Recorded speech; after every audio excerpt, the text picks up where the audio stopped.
Hello, everyone, and welcome back to this week's episode of the Rosa and Rubini podcast, Making Sense of This World. My name is Manas Chavla, and as always, I'm really pleased to be joined by CEO and Head of Research, Brunella Rosa. This week, we're discussing how, with Russia becoming a war economy, Europe is also remilitarizing.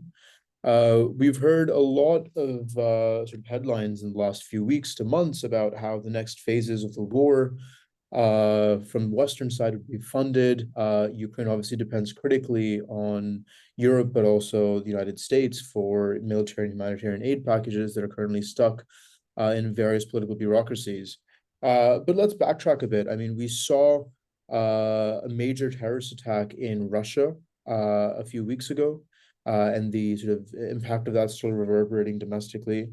Uh, Bruno, could you catch us up with some of the latest developments on this front and how it's informed European policymakers' decision on wartime funding? Absolutely. So we use that, how can I say, as a starting point of the discussion. Clearly, as you said, with an ongoing war in Ukraine, this subject is being debated for quite some time in different forms, but it's clearly accelerating in recent weeks. And the terrorist attack in Moscow is one of those events that can clearly trigger the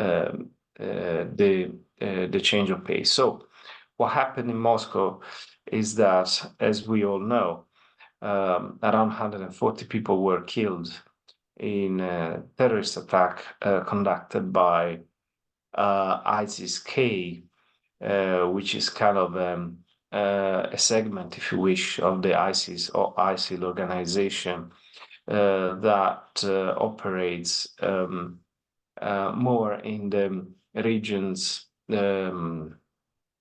closer to Russia, just to make things simpler. There were four gunmen. They entered the theater that we all saw the images, unfortunately, the Crocus City Hall theater, and they killed so many people. Just a few hours later, ISIS-K claimed the attack. So up to that point, it seemed like some events that we have seen, unfortunately, so many times in the past, resembling, for example, the Bataclan attack in Paris in 2015. One could say, okay, case closed. Unfortunately, it wasn't closed because Putin said, you know what? Yeah, ISIS-K could say whatever they want. In reality, I think there's Ukraine and even the US and Great Britain secret services intelligence behind the attack. Okay, this opens a totally new front because every country that suffers such an attack, of course, would increase its domestic defenses. We have seen that repeatedly in the US after 9/11, in France after the attacks that I just mentioned, in the UK after the attacks that they suffered in 2005 and so on. So, that's a normal reaction. But when you start saying, but the country that I'm at war with is responsible for this terrorist attack, together with the intelligence services of two major global competitors such as the US and the UK, you enter a totally new dimension. Mm. I mean, there's also the question of what would sort of Putin gain strategically from blaming this attack on the Western countries? Some say he might be looking for pretext to launch an offensive. How realistic is that possibility, do you think? And what are Western countries doing to prepare? So that's the biggest problem. We know that last year there was the so-called counteroffensive by Ukraine in spring, summer. Unfortunately, was telegraphed. One of the most pre-announced, if you want, counteroffensive in history, and the reality was much less, how can I say, grandiose than the announcement. In reality, the counteroffensive, to a large extent, failed. It's not that it didn't achieve any goal, but most of the most relevant goals were missed. Now, this year seems to be the Russian case for starting a new offensive. And the fact that Putin has recently announced that he has increased the conscription of 150,000 more soldiers is an indication that he's actually ramping up its army to conduct an even bigger operation in Ukraine, which, by the way, is not called anymore a special military operation. It's already being called formally or informally a war, or a similar wars. No, it's not just anymore something small happening in some remote province of the empire. It's something that clearly is center stage. This could be the perfect excuse. Ukraine has helped the attackers organizing, perpetrating, whatever the operation, whether it's true or not. That's a narrative that's been built. It was, of course, helped by the US, which is the big financing country behind every operation, and the UK, which is the one most vehemently against Russia. So, it's an entire narrative that can justify anything from Russia, which apparently, but this needs to be confirmed, but apparently seems interested in launching this operation to get to Odessa, which we have always said is the ultimate goal. Go to Odessa, close the access to sea of Ukraine, join with Transnistria in Moldova, which is already controlled by Russia, and effectively complete the job of taking all the Russian-speaking parts of Ukraine, seizing them and bringing them to Russia, and then negotiating after that. There's even a theory by which, given the Olympic Games, and we know that Macron has asked for an Olympic pose, so to speak. This is traditional. The Olympic spirit in which countries unite and love each other and so on has always been used in the past as an excuse to stop or pause some conflicts. Imagine a situation in which Putin launches an offensive, gets even more territories, in extreme circumstances even gets to Odessa, and then he says, you know what, then I can stop. And not just for the Olympics, but for the next 3 months. Off to you guys. You choose what to do. You wanted a ceasefire? I'm giving you a ceasefire, but don't get me wrong, I'm keeping these territories. What would the others do? It's a very difficult position to be at that point. And that's the reason why Macron is saying, no, we should send soldiers right now, ready to fight and prevent this scenario from materializing. So everything can happen in the next few weeks. Absolutely.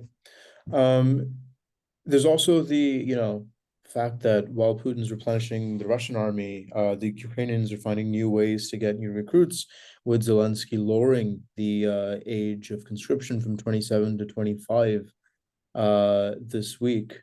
So what are these countries doing? I mean, with kind of sort of the aphorism of the enemy being at the gates, what is it pushing European countries to do? And is there kind of any sign of hope over looking to the next few months? So the first thing is that some of the funding that has been postponed for such a long time is finally arriving from the US, and Zelensky said, we wasted 6 months. He is right, but to some extent, it's not easy for the president of another country to justify to his public opinion why he's sending hundreds of billions of dollars to a country that is, half a world away. There's always the problem with US wars. It's not the first time, it's not going to be the last time. Among those, there are the F-16 fighter jets that have been have been requested for such a long time that eventually are coming at their pace. The first 6 coming in coming weeks, out of 45 in steady state. Considering what Russia can deploy, we are still talking about peanuts, but better this than nothing. And clearly, Ukraine needs to be able to defend itself. Now, the question is, what else Europe can do. Now, here is the real question. Will Europe use this as the unifying element on which to eventually build that sense of United States of Europe, as people call it? And so, with a common defense policy, for example, financed by the issuance of Eurobonds, this time with a proper joint guarantee, not like last time, which are, a bit fuzzy, a proper joint guarantee of the entire union, not just by individual countries and so on, to finance a joint operation, a joint defense budget, to build a joint unified army. Is that something that Europe will be able to do? Definitely not just before the European elections that are happening in June. This is the program for the next parliament, for the next commission, for the next council, for sure. But the issue is on the plate. And Europe is clearly going in the direction of remilitarizing. Every country is increasing its military expenditure. So the question is, will they do that in an efficient way, with a joint operation, or will they in the inefficient, expensive, and effectively ineffective way of the past, of just doing every country for its own, which goes absolutely nowhere. So next few weeks will tell. Clearly there are divisions in Europe regarding what to do. Perhaps a glimmer of hopes come from the fact that Macron, Scholz, and Tusk met recently and show that there's not just the Franco-German axis at work again, but they incorporated to some extent Poland, which has one of the most sensitive borders at the moment, into the discussion, and this could be the embryo of something bigger coming later on. We'll see. Yeah, and I mean, obviously, there's also the fact that this all happens in the context of a war going on in Gaza right now, and the two are quite often intimately linked because, if Biden tries to de-link aid to the Israelis from aid to the Ukrainians, then it's very likely that the Republicans will kind of quash any efforts to pass military humanitarian aid bills for Ukraine. So complex situation will continue to evolve, especially in the few months leading up to the American elections, but something that we'll continue to watch.